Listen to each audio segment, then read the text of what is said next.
Hi everyone, welcome again to this Python course. Let's go for string iteration.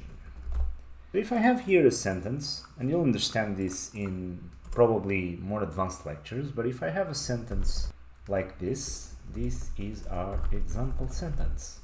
I may want to do something with each of the letters that we have here. How can we do, like for example, iterate through our sentence and print one letter at a time? For that, we can rely on the for loop.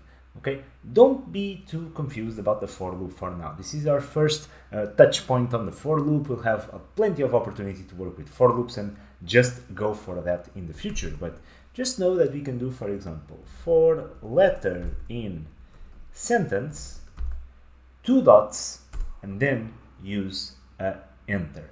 And here I can do print letter. Let me break this down. So what we are doing is iterating for each letter in our sentence.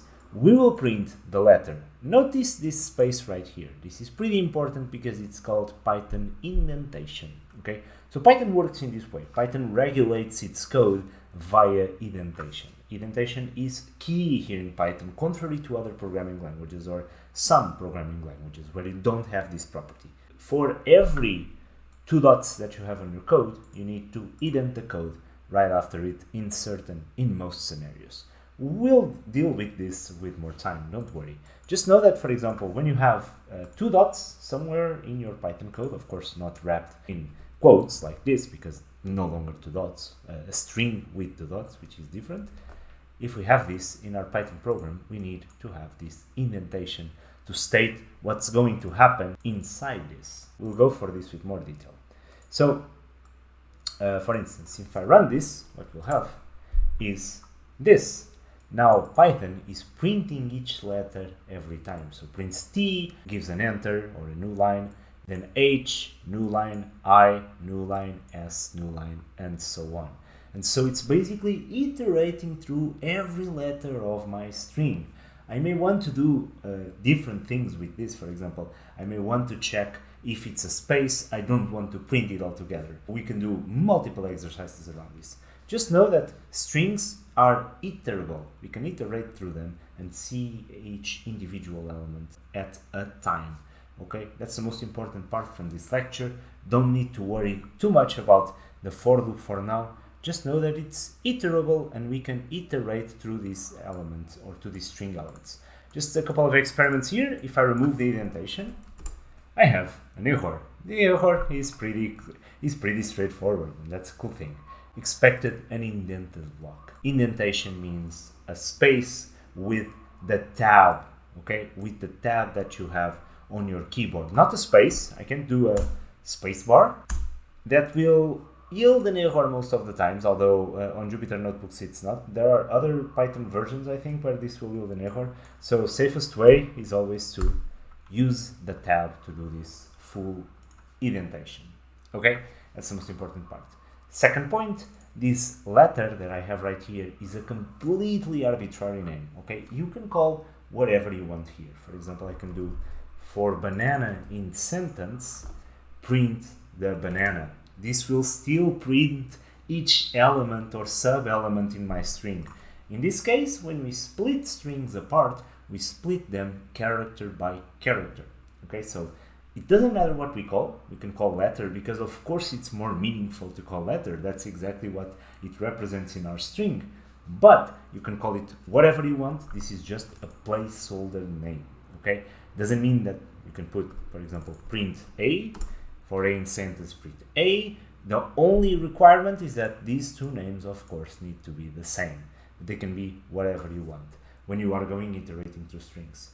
Although recommendation, every time you're doing an iterable, as we will do in more lectures when we deal with functions and with iterables, because we'll have a section only dedicated to that, we'll always try to give meaningful names because it's easier for people to read our code, of course. So I'm going to keep here print letter. There you go. This is how we do string iteration.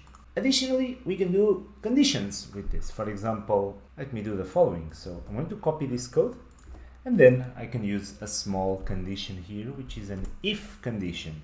This is just our first touch point on this, okay? Don't worry, this is just for you to get in contact with this concept. We are not going to do anything really fancy with this right now. This is a centerpiece of Python that we'll study later.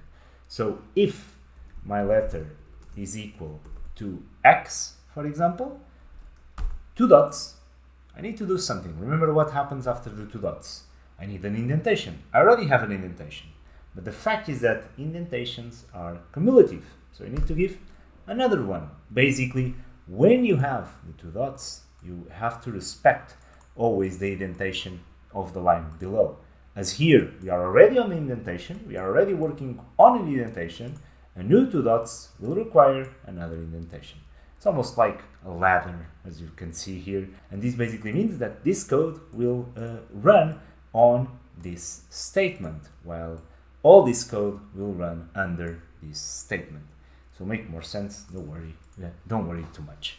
But can you guess what this will yield? Let's see. Of course, it only prints the x because we are doing this condition. We are testing if our letter, any letter in our sentence, is an x. And there's an x in our sentence. If I go here and visualize, we have x on the example word. So as Python goes, okay, this is a t, it's not an x, not going to do anything. H, not an x, not going to do anything. And so on until this x right here, where it says, okay, here I need to print the letter, as we can see here. Here, this is where I'm going to do something because I found an x. There's something in each iterable where I'm going to print something. And I can, for example, instead of printing the letter, I can do a message, found an x.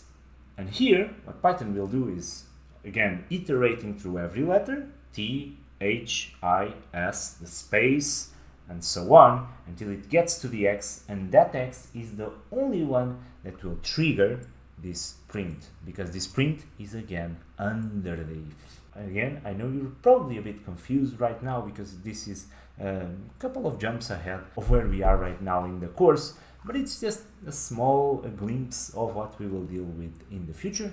I think this is important also for you to get like the curiosity of what we are going to get next. Let me just run this, found the next based on these two concepts, the iteration and the condition.